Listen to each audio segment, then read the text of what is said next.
So for the students who have joined, I think it's another great morning, students. For this great time, we meet for the discussion of the financial reporting and analysis topic. And this topic is going to be group accounting. So that we do relevant questions. But before we do the relevant questions, I will be able to do a general introduction based on the soft copy notes I have. Then from there, maybe we can go to the past paper questions. So group accounting is a very major topic in financial reporting and analysis. And even when you come to the advanced financial reporting, I will be able to get that based on the soft copy notes I have. Then from there, maybe we can go to the past paper. Just a minute, I adjust it. So group accounting, financial reporting analysis, and even when you come to the advanced financial reporting,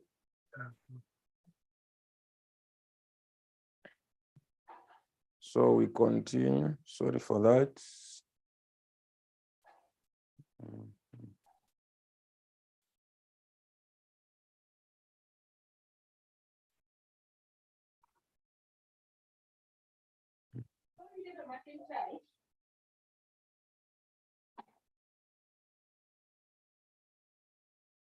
So I was saying that I will do a short introduction based on the notes I have. Then from there we can do past paper questions. So for the group accounting, we say that it's all about the act of bringing different entities under one entity. So the main objective for business combination is to enable the acquirer company to report on the operations of the acquiring companies as if they belong under one economic entity. So remember that we have the acquiree and we have the acquirer. So the acquirer is the parent company. The acquiree are the investee companies, and these are subsidiaries, associates, and joint ventures. So what we are doing in group accounting is all about now how the parent will be able to consolidate the investee companies so that they look as if they are one. So we have key terms, of which the first terminology is concerning parent company, which is also called holding company. So these are about the acquirer of the investee companies. The parent company is the acquirer. Subsidiary company is just a company acquired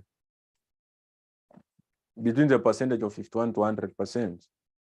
So right now, in the advanced financial reporting paper, the question which they tested last time concerning group accounting. So that question was a bit challenging because as a student, if you never understood that what are the scenarios which makes a company to be a subsidiary, you could have lost all the marks. So for the better understanding of the subsidiary company, we always say that how do we deem that these companies are subsidiary? So the first scenario is whereby if the parent company controls more than a half of the shareholding. If the parent company controls more than a half of the shareholding, that is 51% and above.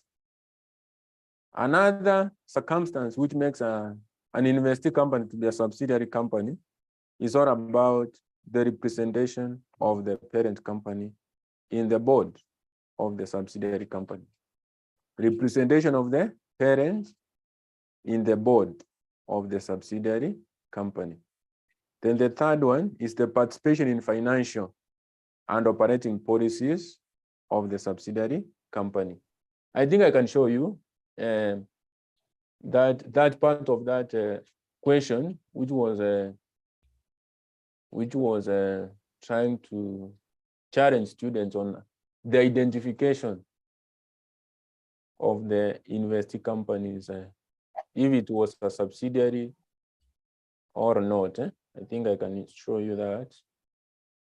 Maureen, I think you are there.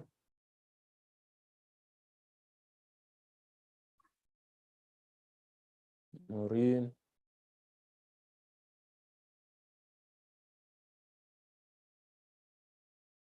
December 2022.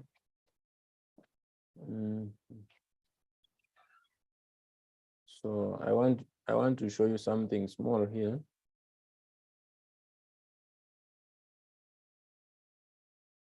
Maureen, are you seeing my past paper on your screen?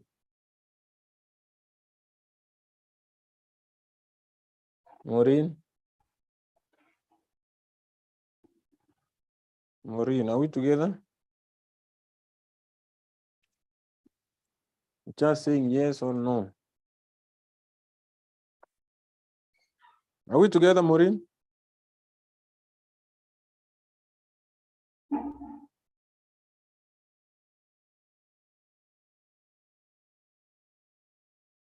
And the others who are following, are we together?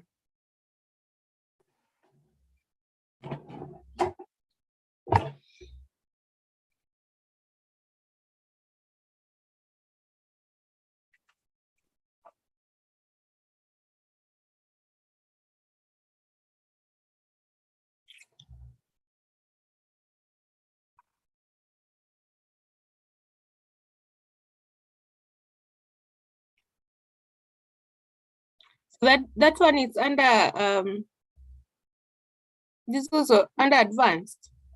Yes, I'm showing you something small. Eh? Okay.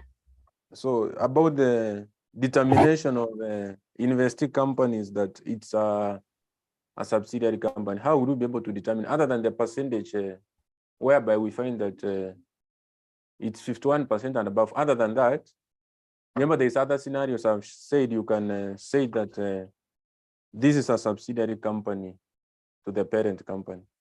So because I have said for the other company to be deemed a subsidiary company, we have three circumstances.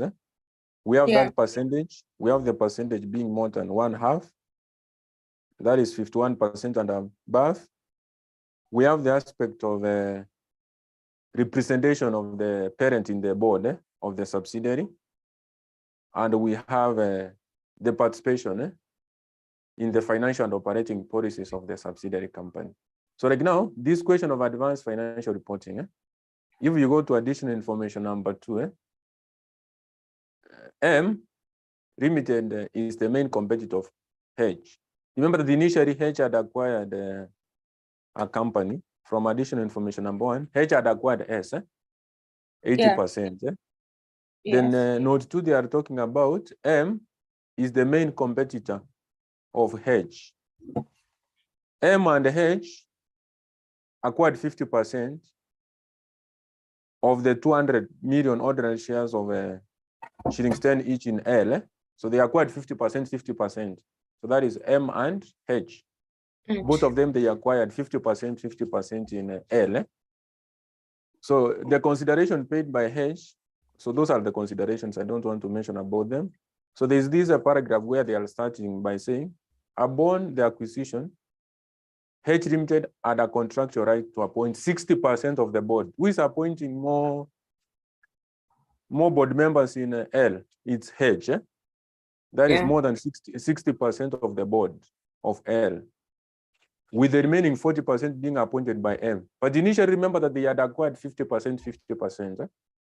Yes. But now H is having a higher contractual right to appoint more than 51% of the board members. That is 60%.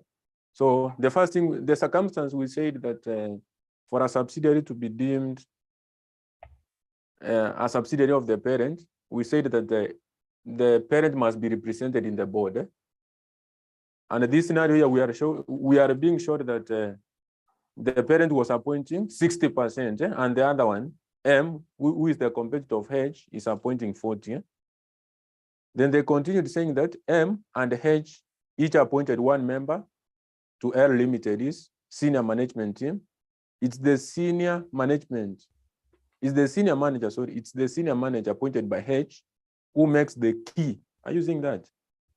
Senior manager appointed by who? H is the one who makes the key decisions regarding the development of L Limited's new technologies, its principal revenue stream it will operate in, and how it's financed. So meaning that we said our third scenario was participation in financial and operating Policies of the subsidiary company. Is not that one shown there? It's shown. Eh? Yeah. Yeah, so that is how you could have said that that company L was a subsidiary to H. So anyway, I was just showing you that. For now, I cannot do that question for you. So, but now you have known circumstance. Sorry? So the presentation of the parent company in the board, is there It's any already, specific percentage? sorry? Is there any specific percentage? Yes, they said 60%, which is more than 51. All right, so let's go back. If you can show again that example. Mm-hmm. Okay, so H acquired. So H Limited has a contractual right to appoint 60% of board of L Limited. Mm-hmm. M Limited and H Limited each appoint. So M and H. Mm-hmm. L. Yes, they acquired L. Initially, remember they said they acquired L 50-50. Yes. But now they are going ahead to tell us that H is appointing 60% of the board members. He's the one who is appointing senior manager who makes the key decision regarding what? Development of L Limited's new technologies, its principal revenue stream, the market it will operate in, and how it will be financed. So who has more power in L? It is H or M? It is H. Yes, that is how you could have identified that H will perceive L to be its subsidiary. Note that it was a joint venture. So, all right. So in this scenario, M is a joint. Okay. So M and L was going to be a joint venture. It's not going to be a joint venture. No, it's not. M will not be a joint venture to anybody. What I mean is this here. Remember that initially H had acquired a company. H had acquired a company S, 80%. Eh?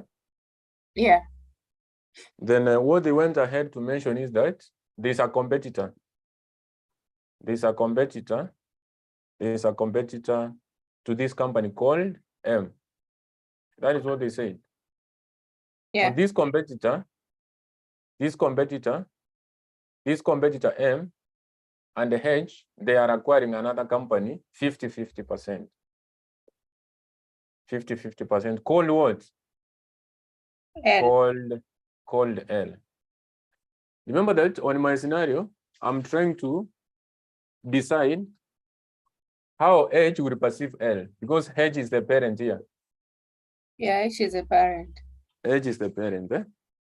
I'm trying to perceive how will H be calling L.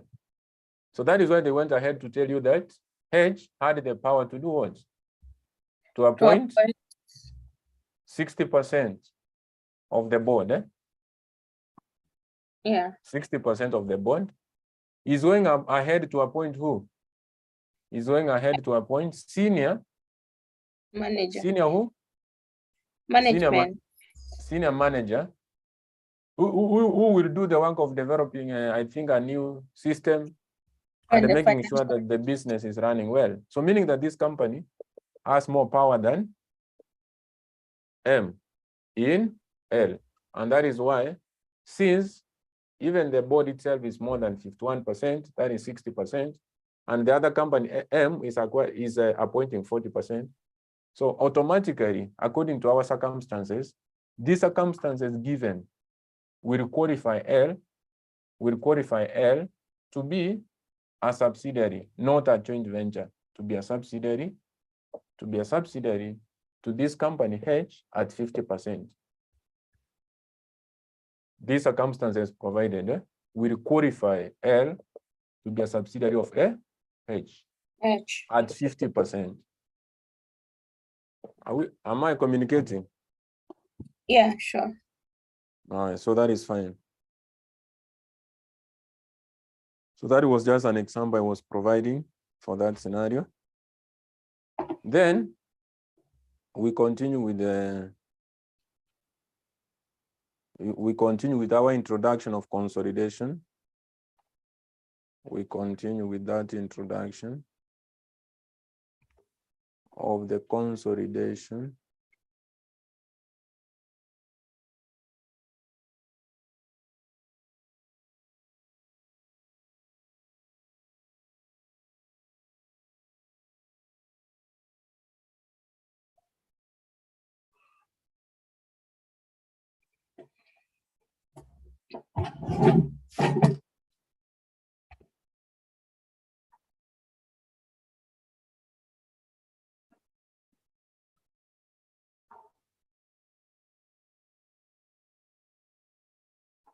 So after talking about subsidiaries, we talk about non-controlling interest. So remember that when the parent acquires another company, let's say I was using an example of 80%. So the other percentage remaining unacquired is 20%.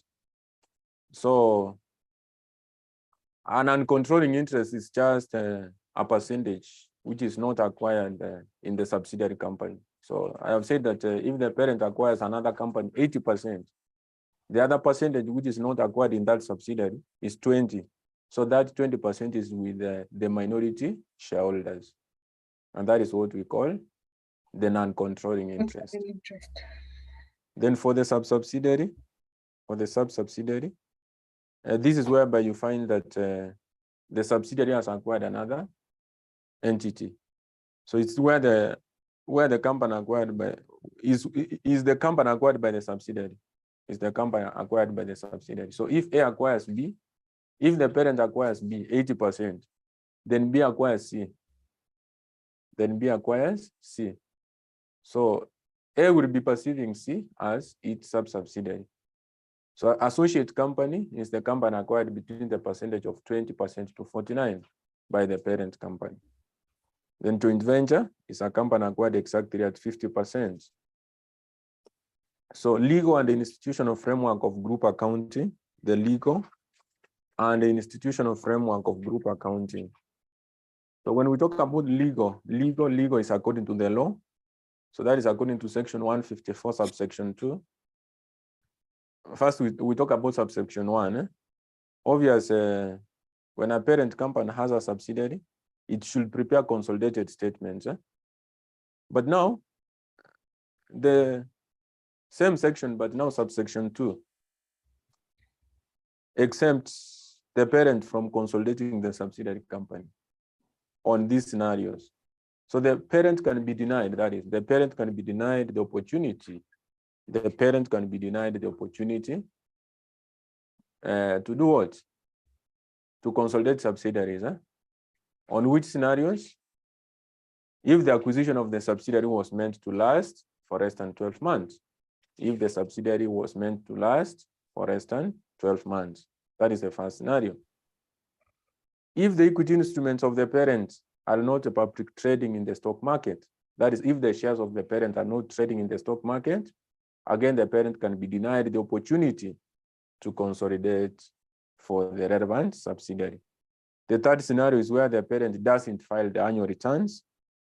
And finally, is whereby the parent itself is partly or fully owned by another company. Yeah. So institutional framework, for the institutional framework, these are according to International Accounting Standards 27. For legal, it's according to the law. But for institutional framework, it's according to IS 27. So according to International Accounting Standard 7, we always say again that if the parent company has a subsidiary company, it's supposed to do what? is supposed to prepare consolidated financial statements. So exemptions remains the same as that of legal. That is I have said there's scenarios whereby the subsidiaries cannot be consolidated by the parent. And those are the exemptions which are on your screen. So the exemptions of legal framework and the institutional frameworks are just the same. It's only that according to the legal, we mention about the law. When we go to institutional, we mention about the accounting standards 27. Accounting standards 27. So we go to another area, goodwill, which is very important. So when I talk about goodwill, and that is why I've shifted to the whiteboard because it's very major in group accounting. So according to IFRS 3,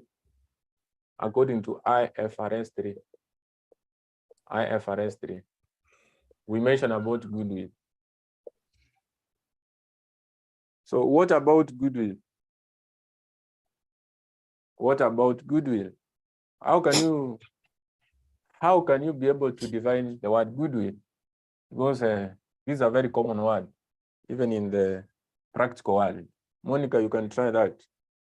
And whoever is following this live session, you can be able to contribute on the chat.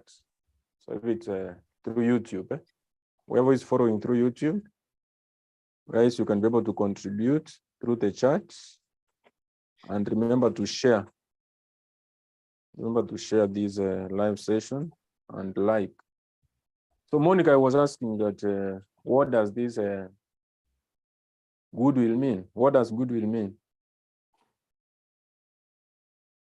I'm expecting an answer from you. Just a trial. All right, Maureen, not Monica. Oh, sorry, Maureen. Okay, so goodwill is the value of a business above its fair value due to certain conditions. For example, the location of the business.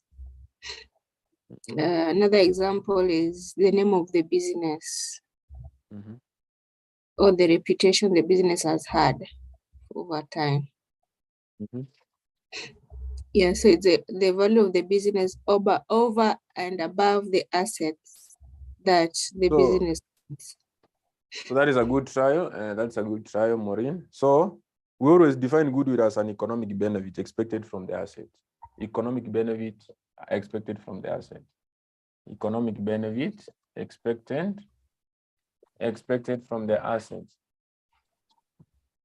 Expected from the asset. And you cannot be able to separate the goodwill from the business itself. Like now I can use the word, I can use the example of Safaricom. Safaricom, due to its good reputation, obvious it has a lot of customers within Kenya and even other countries where they have entered. So due to their good reputation, obvious, there's a benefit they get. That is, there's a revenue they generate because now they have customers who are using their product. So the economic benefit expected from the asset, and this one is due to a good reputation. So you cannot be able to separate goodwill from the asset itself. You cannot be able to do that. You can't separate goodwill from the asset itself. So for consolidation purpose, goodwill is the difference between what? We always say that goodwill is all about the difference between purchase consideration,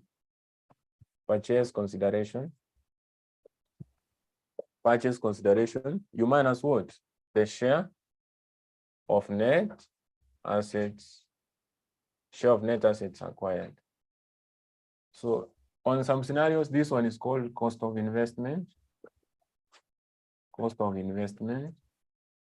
And on other scenarios, this one is all about, these are equity components. So the net assets are equity components. So the equity components are like ordinary share capital.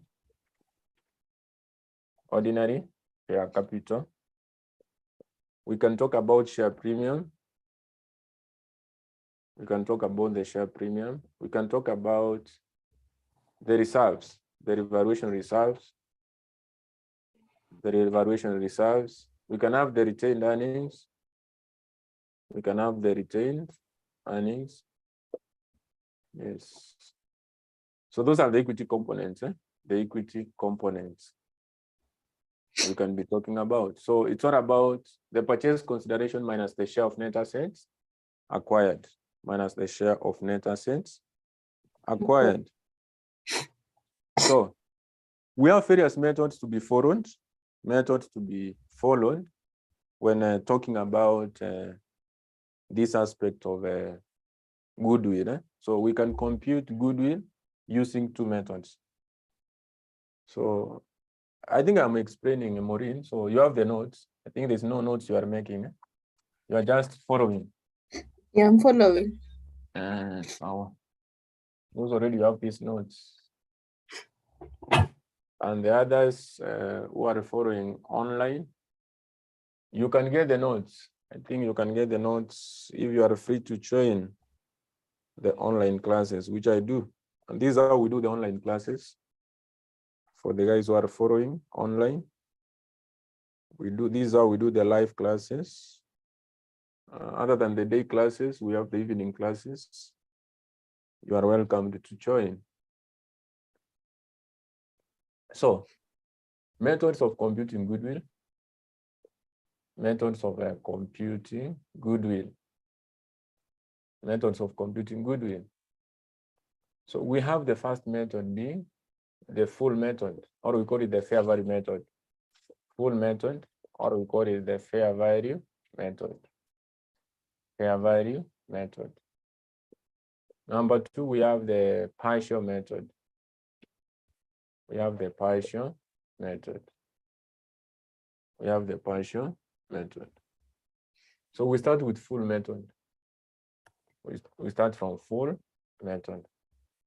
So when I talk about the full method, this is whereby you find that the goodwill arising from the use of this method, the goodwill arising from the use of this method is attributable to who and who?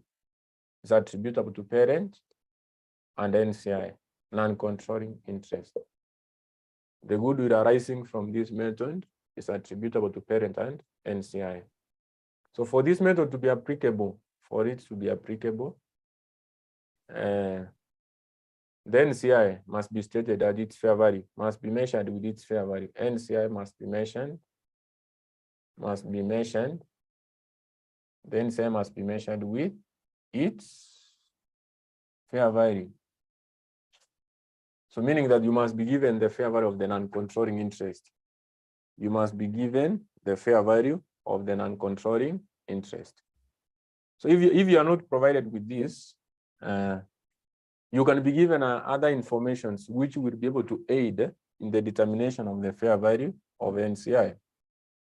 Fair value of NCI. How can you determine fair value of NCI? What can you be provided with? What can be given here is all about, you take the percentage of NCI, then you are provided with ordinary shares. Ordinary shares, that is the number of ordinary shares. Number of ordinary shares of the subsidiary. As acquisition date. As acquisition date. The number of the ordinary shares, the number of ordinary shares of the subsidiary as acquisition date. Then you multiply with the market, with the fair value. The fair value or the market price of those shares, or market price of the ordinary shares of that subsidiary. So you have to be provided with a number. So for you to compute this, if the fair value of NCI is not given direct, you can compute it. If you are provided with the number of ordinary shares of the subsidiary as at acquisition date, which are measured at their fair value. So you take the number of ordinary shares of the subsidiary as acquisition date, you multiply with their fair value or market price of the ordinary shares. These ordinary shares, then you multiply with the percentage of NCI. That is how you get the fair value of the NCI. So if these two scenarios are not given at all, so it means that you have to go for the partial method. You have to go for the partial method. So if the NCI is not stated, if NCI is not done what? Is not mentioned at its fair value. At its fair value. So you have to go with what? The partial method. So when talking about the partial method, when we are talking about partial method, when we are talking about the partial method, the goodwill which will arise, the goodwill which will arise will only be attributable to the parent company. Will only be attributable to the parent company. Will be attributable to the parent company. Will be attributable to the parent company. Are you getting something, Maureen, and the others who are following? Are we together up to that point? Yes, I'm trying to relate.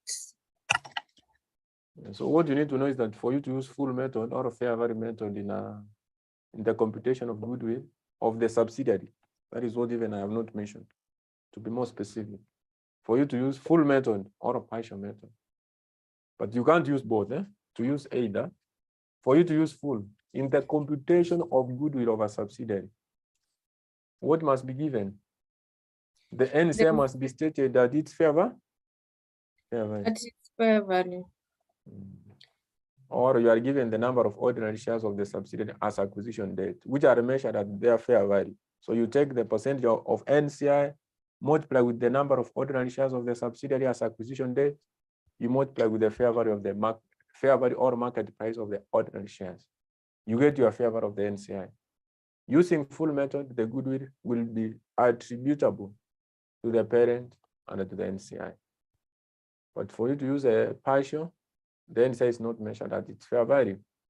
The goodwill which will be arising from the use of partial method will be done what? Will be attributable to the parent company. The parent company. Only. Parent only. So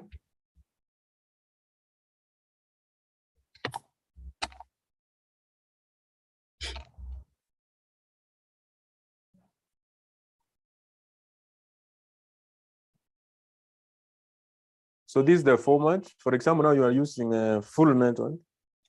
Remember that we have the parent column and we have the NCI. And we know that the goodwill is all about purchase consideration minus the share of net assets acquired. So we start with purchase consideration. We introduce this. This must be there for us to use the full method.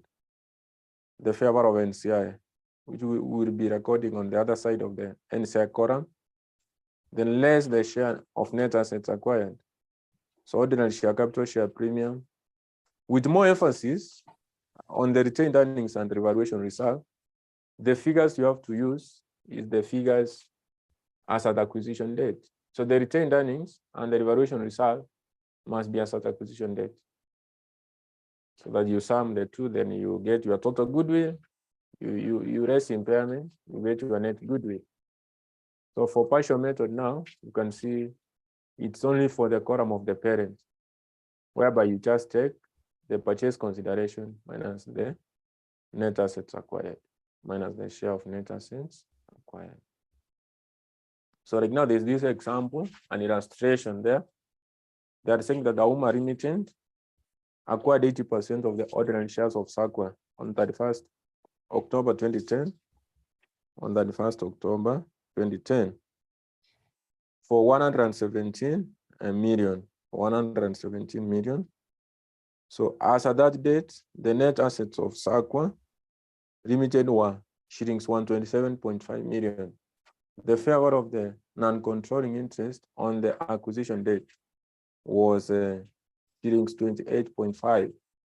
So required, calculate the value of goodwill using the two methods, that is full method and the partial method. So you are required to do the goodwill using either, not either, but we can use both. You can use both. So Auma had acquired who? Auma had acquired Sakwa. Auma had acquired Sakwa. So Auma had acquired Sakwa. So Auma had acquired Sakwa.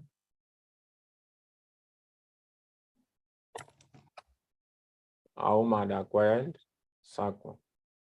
So he had acquired Sakwa up to 80%. Up to 80%. So on 31st what? October 2010. So at 117, that is the purchase consideration. As at the date, the assets of Sakwa, the net assets of Sakwa were 127.5. So the fair value of the non-controlling interest on the acquisition date was 28.5. So if this was an example in an exam, which method could have been applicable between the two? If it was just, you were told do goodwill, you are provided that information, and you are told do the goodwill. Maureen, which method you could have used? Full method. Full method, because you have what? Fair value of NCI. That is correct. So I can start with full method. So I would have two columns here. So I will say purchase consideration minus net assets, or purchase consideration. So the purchase consideration is all about 117. So it was in millions. So shillings in millions. And here we have shillings in millions. So then the fair value of NCI is given.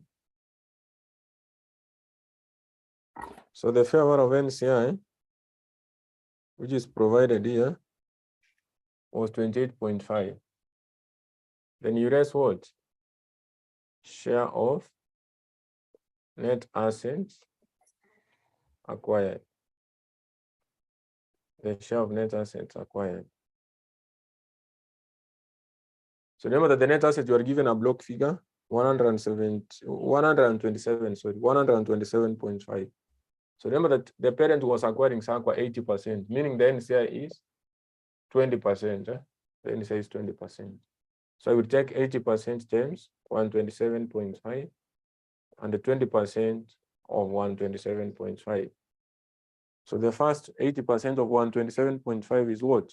What are you getting there? Let me calculate just a minute. What do you have? What do you have? 80% of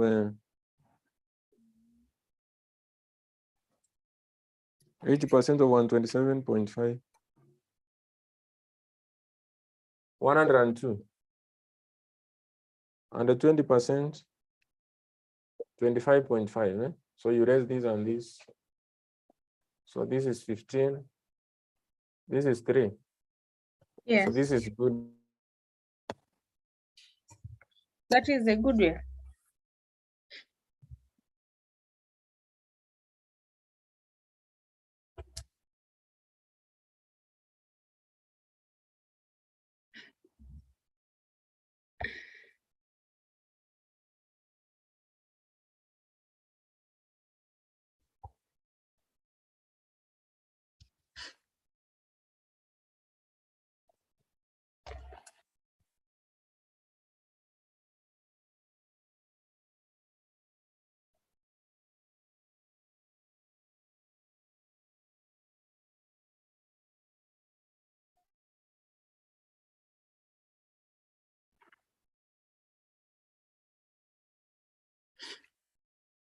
Hi.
So I think I'm back, Maureen. Sorry for the disconnection.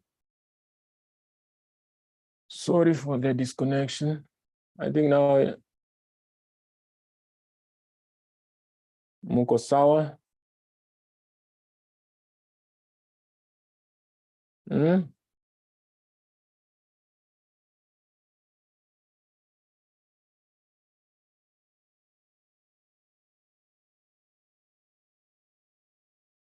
Sawa.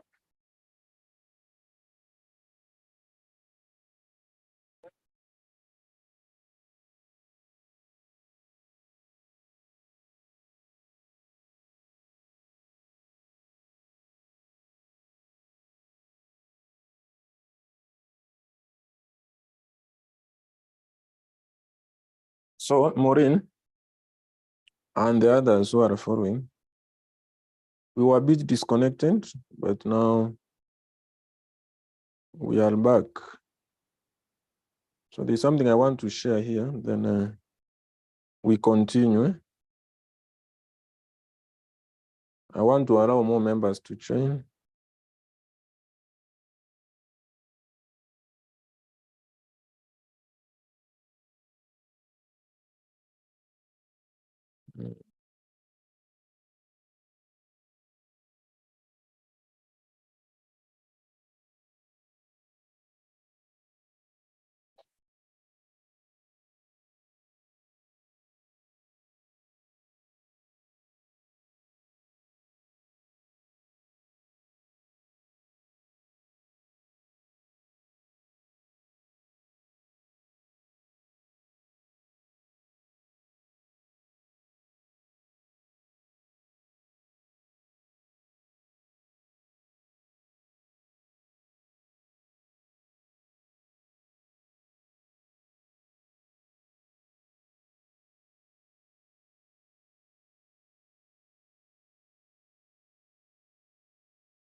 So I was doing this aspect of an illustration on Goodwill.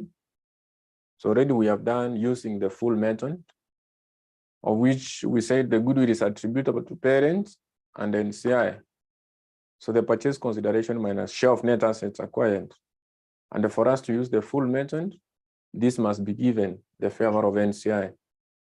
The fair value of NCI. The fair value of NCI must be done what? Must be provided.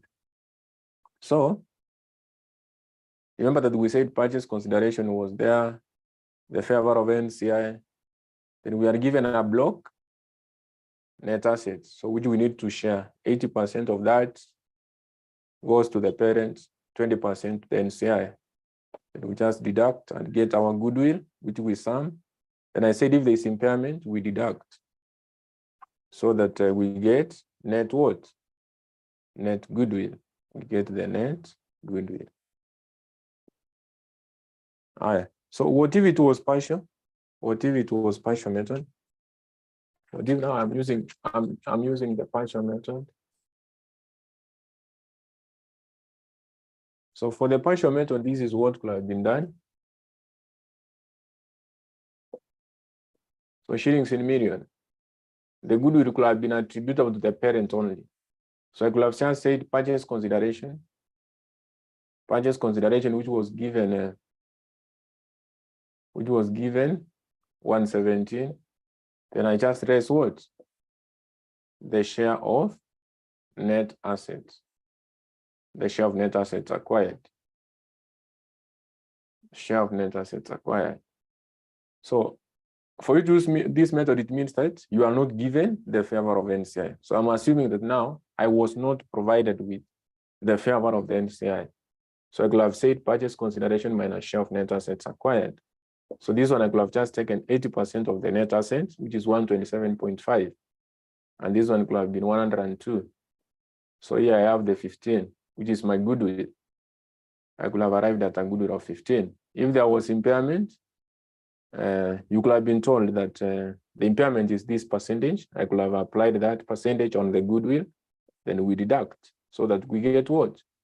We get net goodwill. We get a net goodwill. So how do you present goodwill? Presentation of goodwill. The presentation of goodwill. How do you present goodwill in your books? How do you present your goodwill? What's goodwill? How does it appear in your books? Where do you record goodwill?